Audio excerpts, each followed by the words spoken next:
go. All right. So good afternoon. So again, what is this? Is a very short, is why I'm saying it's going to go by very fast. It's a 30-minute vodcast that we do every Saturday, and we bring authors. Some of the authors are published with Now Publishing. Some of the authors are self-published or with other publishing groups. We just like to dig in and talk to authors about many different topics that we say that sometimes only the publisher and the author knows about. So thank you very much for joining us. I'm going to introduce our special author, debut author Shemeka Archer-Grundy, and I'm going to read you a little bit about her before we bring her on stage. So please welcome her. I want to let you know, first of all, she's a native. She was born and raised in Tampa, and she was raised in a missionary Baptist church by a mother of two. She has a sister named Cheryl and a brother named Sean, and they were a very close-knit family. She's always been an avid reader and discovered her love for writing as a preteen. She did go to USF, where she earned a Bachelor's of Science in Business Management. Although she didn't pursue English literature, which is what she planned to study as she first entered college, she did discover that she found a career that combined two of the interests that she had. One was helping others and making things, the other was making things better than she found them. By trade as a professional, she's a certified HRM or human resource professional, and she's had this profession now for more than a decade. By design, though, her passion and her heart is to empower others by sharing uplifting and motivating messages. This led her to become a certified life and career coach, as well as the creator of the brand Above the Coil. We're going to talk about what she's done in the work in this Above the Coil, and it's a faith-based blog that she shares positive messages and some of her favorite pastimes. She, again, very family-centric. She deems her mother and grandmother to be her role models. They both are now in heaven, but she lives their values, including perseverance and a compassion for others today. I want to tell you this last part, and I do want to share that she is a now author, so very proud to present her to you today and what she brings with her new upcoming release. But what she writes in her bio is just key. She says she believes that active listening is the very best way to learn about the needs of others. And it's then that you can understand one's condition in life in order to make a difference, relying on the inner voice called the Holy Spirit. When Shemeka's not writing or sharing uplifting messages with others online, she's spending time with her husband, Jason, and close family and friends. So that's just a little bit about our author. So I would like to bring her on stage so you can all meet and welcome Shemeka to the Show Now Conversations. Happy Saturday. Yes, happy Saturday. Thank you. Thank you, Lisa, for having me. Well, I'm so excited to have the conversation that we're going to have today. I know it's going to be awesome. So let me also, we have comments, and if we have time, I always say this, we will have a Q&A at the end of the show. Like I said, the 30 minutes usually flies by, so I try to keep it going here. And then also by 1:30 in the afternoon, I've definitely had my share of caffeine. So let's just dig in. Okay. So before we have the very special announcement, with which we will, I want you to tell a little bit about the Above the Coil, because as we met you, it's been quite a while now that we've been working together. This was something you already had in place, and tell us what the genesis was and all about it. Thank you. All right. Yeah, no, awesome. So Above the Coil, it actually began as an idea in 2018. I was going through some career changes, trying to figure out my next steps that I wanted to take in life. And then I just thought about what people come to me for. What do people tend to want to hear from me? What does my voice speak? And, I have friends that come to me, and a lot of times they're asking me, spiritual guidance, career guidance. Hey, what was the recipe was that you cooked? Or, you're natural. You have your natural hair now. What products do you use? Or, hey, we're thinking about traveling to this place. Have you been this place before? So I said, you know what?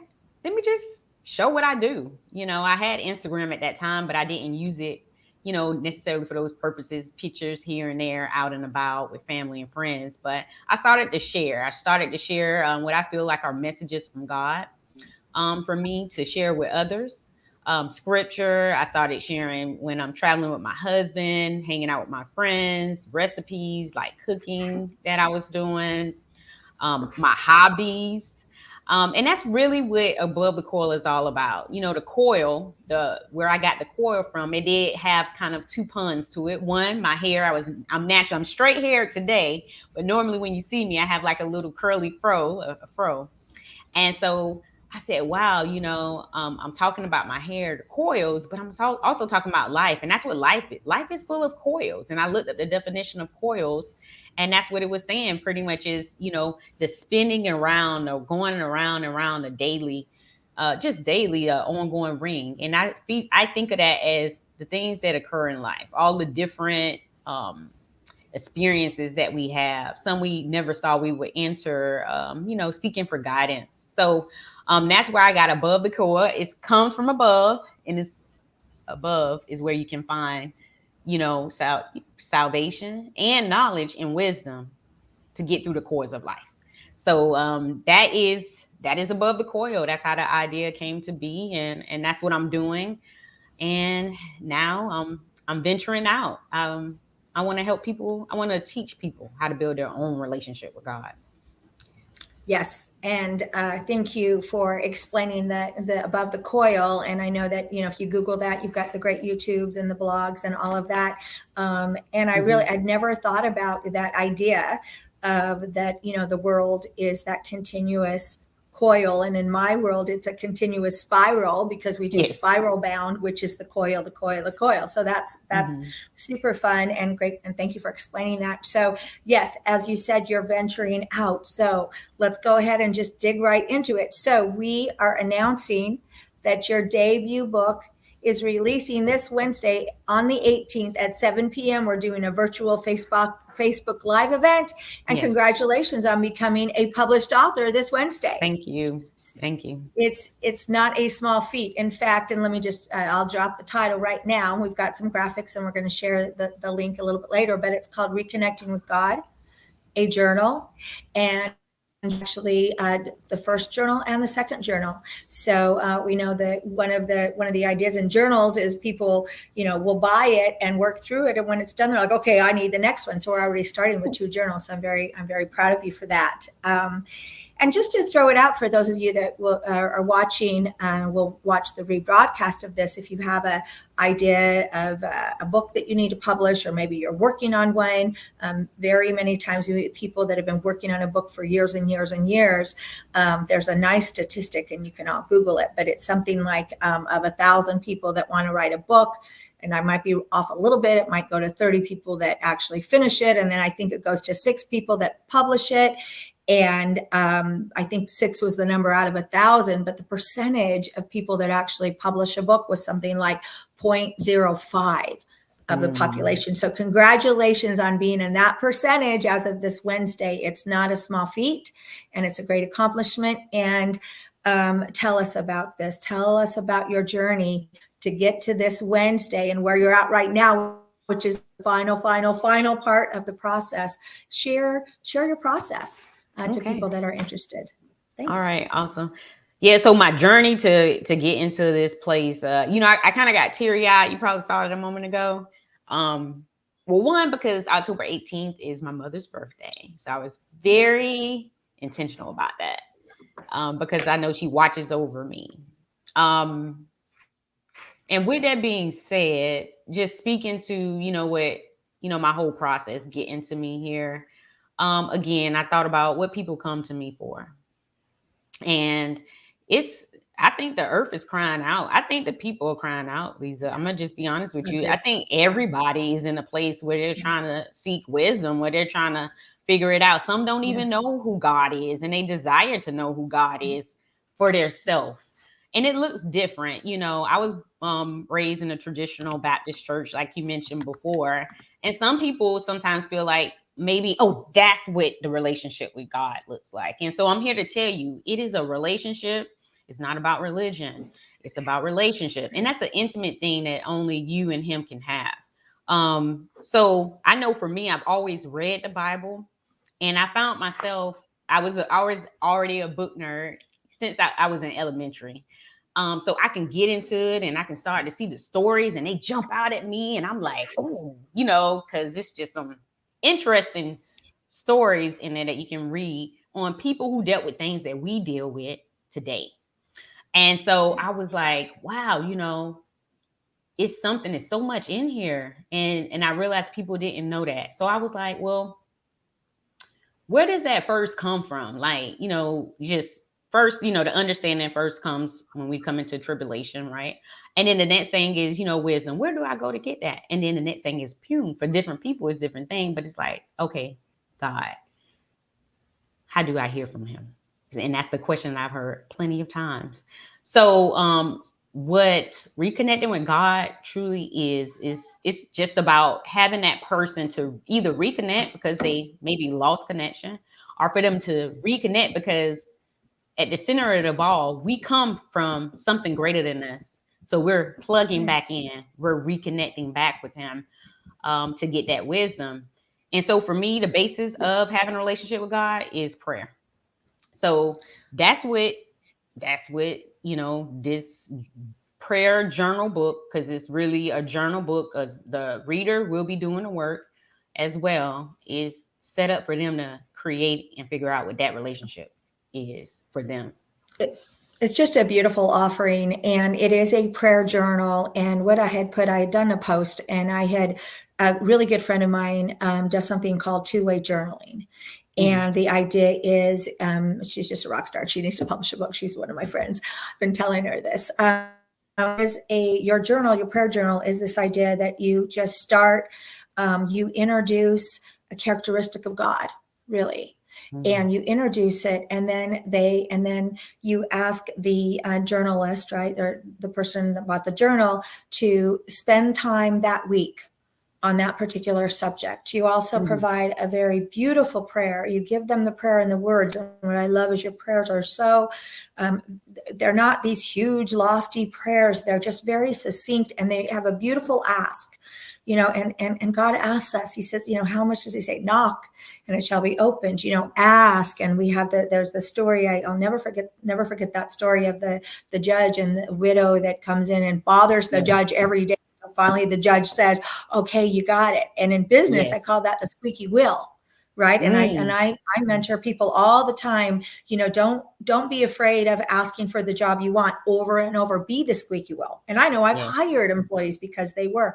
That's what God says. God says, be with them, ask of him, let him show you his goodness, and he will, as one part of it. But your journal is laid out. I think you've got eight weeks. Is that right? Yeah. It comes out to a total like 16 weeks, but the first is part 1 and 2, so it's 8 weeks. Yes, but 16 weeks of you in this practice. And like you said, I agree with what you said. It's quite the time right now, right? And just every day, the horror of what's going on, and even and all of the natural disasters that are happening, and all of the what's going on with my world after the pandemic, and that, I mean, it's and it's never one thing in this world. We know that it's usually multiple things coming from different sides. So it's just a beautiful offering, and we're very proud to be releasing it. And as we said, Wednesday's the big release. I'd like to ask you though, when we met you, and much to your credit, you already had put it together in terms of you had done the formatting on your own and a bunch of different things. And I said, wow, who did this? I was asking you a few times. You're like, me, I did it. So what was it that, how did you stay motivated to get to the, you saw the finish line and get there? Because many, many people come to us and they've got all what we think is the hard work, the writing done, but then they spend years and years there and don't get to the finish line. What would you encourage other writers? How would you encourage them? If you don't mind, it's something, because before I got on here, of course, whenever you're put on a platform, right, you're like, it's some nervousness, right? Some uncertainty, like, hey, you want to do things right. I want to do it right. Right. And I took the original prototype of the book that, I created of Reconnecting with God. And I just opened it. And if I can, I want to read the scripture. And I think it'll Yes, answer your please. question. All right. So Proverbs 3:5-6. Lean on, trust in, and be confident in the Lord with all your heart and mind. And do not rely on your own insight or understanding. In all your ways, know, recognize, and acknowledge Him, and He will direct and make straight and plain your paths. And I Yes. said, Thank you. Thank you, Lord. Thank Thank you, you, Lord. Abba. Yeah. Because that's what got me to the finish line. Lisa, I had this, like you said, it was done. I probably could have Yes. self-published it and had it on out Yes. there. Um, it took me some time because I was dealing with the imposter syndrome, which I will say I do have a YouTube video on the false, I call it a false spirit of Good. It imposter is. syndrome. It Um, is. but I was dealing with that. I was dealing with how people would view me. And some people who maybe I shared or kind of got started seeing what I had going as far as like the spiritual, me and my spiritual beliefs and everything, I could tell it was kind of intimidating. So unfortunately, and God bless them, they didn't know it, but their skepticism, maybe feeling maybe I may lead them behind. I don't know what it was, but it started to impact me and make me feel like maybe I shouldn't be doing this, or maybe I'm not I'm not good enough. Maybe this is not good enough. Maybe this is smaller than what I think it. This don't mean nothing, you know. But Lisa, I got So to the place where I said that we're in a world with so much negative images, posts. It's so many people that you can go anywhere and you can find something negative. If anyone has something positive to put in this world, please do it. Please do it. Someone is waiting to hear from you. And that's what such. pushed me. Yeah, and I I love found it. you. I found you because God led me to Well, you. well, Because I said she will push the ball. That's what I knew. And I said, and that's what I needed. I kind of needed somebody who was going to help me get out my own way. And, well, and you did. so Thank much you. there. Oh gosh, Mhm. no. And again, we thank God. So much there to unpack.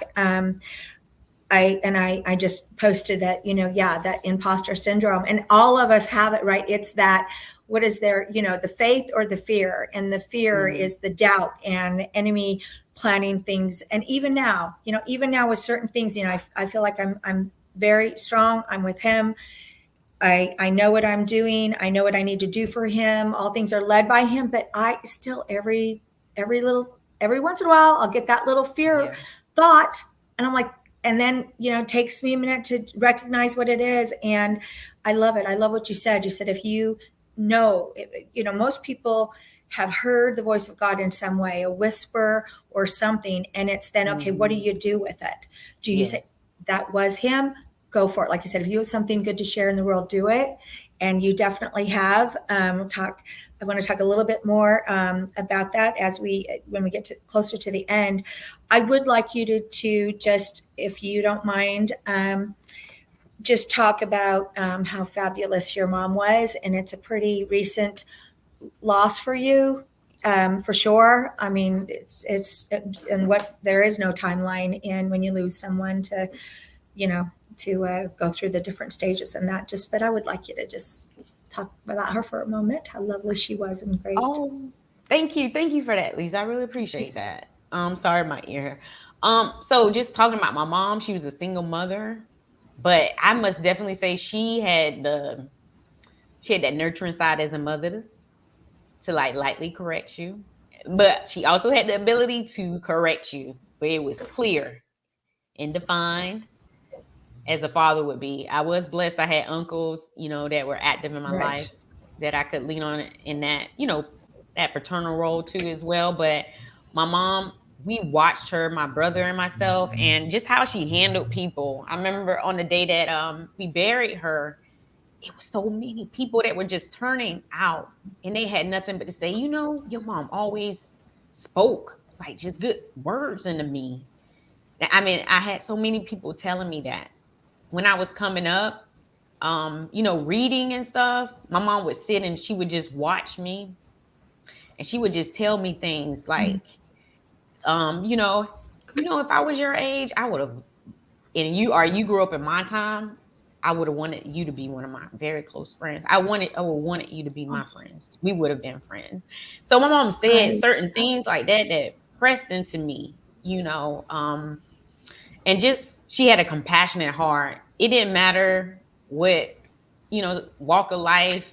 Some people probably could look at her and think that, oh, that was a beautiful and proud woman, and she was, but she talked to any and everybody. I had, like, young men that they was on the street, because I was raised in an area where it was like, predominantly, lower income. So we would be there and the fellas would be like, yeah, your mom, like, she would just sit out and talk to me, and she helped me. She don't know, she saved my life by something simple that she said. So, just you can get an idea with me being able to witness or see yeah. that, also see that toughness that she had. That helped me. And when we were speaking, my brother and I, um, it was something that we said, and it is the saying, oh my gosh, pressure, diamonds come from pressure. Yes. Yes. And Um, and all right. so Go very ahead. thankful from her. No, I'm just, and that's what I'm thankful for my mom, for that, because that's what she did. She did a wonderful job as a mom. I'm so thankful for her. I couldn't imagine no other mother. Oh, I love Yeah. that. You're making my Mhm. contacts get all fuzzy here, but there is that fruit, right? There is the Yeah. fruit that she produced in you, and what a, I know you, and just what a precious heart you have, and you saw that in her, and it's how like you made the comment that you saw how she lived and moved through her life. And we talk about that in parenting. I have two daughters, and it doesn't matter what I say. I mean, I can say things over and over, and I can wish the best for them for their education and that, but it's, how did I handle myself when I'm impatient, and when, just, Hmm. who am I? How do I move through the world? They're seeing that. And so Yes. you just said that. And the other thing I'm just going to throw out of what you said that I was struck by was that, the way that her life, unfortunately, she left the physical now. I mean, she's in heaven, so that's great, joyful and love, and you'll see her again for sure. But Hmm. the way that like you said at her funeral, that it showed a well-lived life.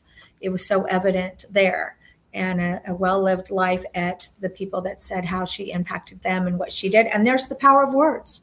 Yes. The power of words. I mean, it says to, in the Bible, life and death are in the words. And so what is the delivery of the words? Books.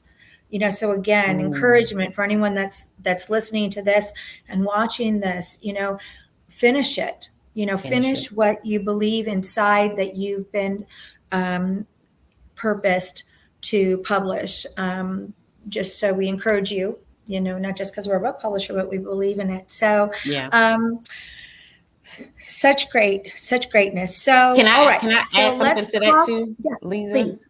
I mean, Yes. to that writing, Mhm. because I actually had this conversation very similar last night with someone, and I told that person, I said, everyone has a story. Everyone has a story. You just have to be purposeful and be committed. Just write it. There's someone that can help you to Yeah, clean it up, but you have a story. that's right. Speak it, and somebody else is waiting to hear it. Yeah, that's That's it. I just 100%. I mean, there's nothing wasted. Yeah, no, thank you. And I just posted, and we believe that too. And again, there's nothing that's wasted in our life. And it's a big lesson for that we all had to learn if we learned it, where when you go through really hard things in your life, when you get through it, there's a reason for it, and that can Mhm. become, so what you went through is can become key to helpfulness. I remember I learned that lesson, or I saw that lesson before I lived it, years ago with one of our authors, and she was a former prostitute and former stripper that found Jesus and then was going back and giving goodness to strippers to try to teach them about Jesus. And I remember the first interview thinking, what? she gets all through all that, and now she's going back to that same life. Well, now it's so obvious. I've seen it 100 times. I'm living part of it, right? That's the benefit. I mean, there's hills and valleys, and you have to go through a valley to get to the next hill, to get to the mountain. But just if you're secure in understanding that valley time is going to be for your benefit, it makes it easier, right? And you gotta reach back. You got to reach back, because to whom much is given, much is required, and that doesn't change. Such wisdom. Such wisdom you have, and such wisdom you have imparted in your books. So let's talk about that. So first of all, let me put in the link for the book launch. So it's in the notes here. So we are going to have a fabulous book launch, book release for the journals called Reconnecting with God. We have 2 of them to get you started. We are going to release them on October 18th, the very special day, as our author said, the birthday of her precious mom. And we're going to have an interactive event.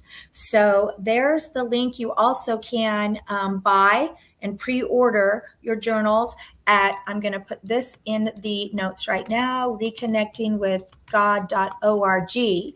So today, right now, as you see this, you can go to that website, pre-purchase the book, and we have a special benefit for anyone that shows up at the virtual launch and anyone that pre-orders. But I encourage you, not only for yourself, but get a copy for as a gift. It's going to be highly popular with the millennials and the Gen Z age group. So if you have daughters, granddaughters, or special young women in your life, it's going to be very popular with them. And one of the reasons is because we also have an e-version where they can use their Apple Pencil and fill it electronically. And not all journals can say that. So that's a cool thing. But the other thing is that, what an important gift to gift it out. Maybe it's girlfriends in a book club, or to gift it to someone that you might think is maybe a baby Christian, a baby believer, like they know about God. They've maybe gone to church in the past, but they don't, have a solid relationship just because they haven't spent time with him. No, I mean, we all don't know any of the only relationship we know about with God is our own. Right. Yeah. And I love what you said. It's not about religion. It's about having the relationship with God. And the only way to do that is to spend time with him in his word and in prayer. So this Reconnecting with God, a journal, is a way that a person can spend time with God. Amen. So I'm going to give you the last couple minutes. Anything else you want to share? And then we'll wrap up. I told you 30 minutes was going to go by like that. It did go by quick. I want to share something that I was reminded on my walk. I go on these, what I call walks with God in the morning times to get myself ready for the day. And I came upon this church as I was walking, and they had this sign up, and it said, God does not call the equipped. He equips the called.